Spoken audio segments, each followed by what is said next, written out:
करते। आता पाहूयात बातम्या विस्तारानं।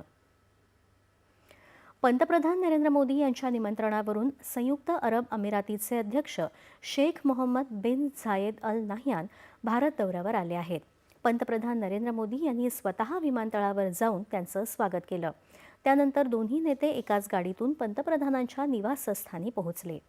पंतप्रधानांनी नाह्यान यांना कोरीव काम केलेल्या लाकडी झोपड्यासह अनेक पारंपरिक भारतीय वस्तू भेट म्हणून दिल्या।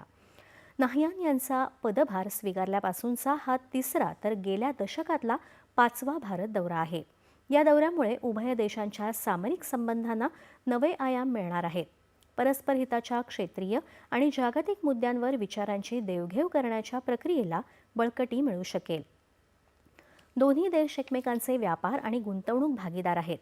भारत आणि यूएईमध्ये दीर्घकालीन ऊर्जा पुरवठा व्यवस्थांसह मजबूत ऊर्जा भागीदारी देखील आहे। यूएई अध्यक्षांच्या या भारत भेटीमुळे उभय देशांचे व्यापार आणि संरक्षण क्षेत्रातले संबंध अधिक दृढ होण्याची अपेक्षा आहे।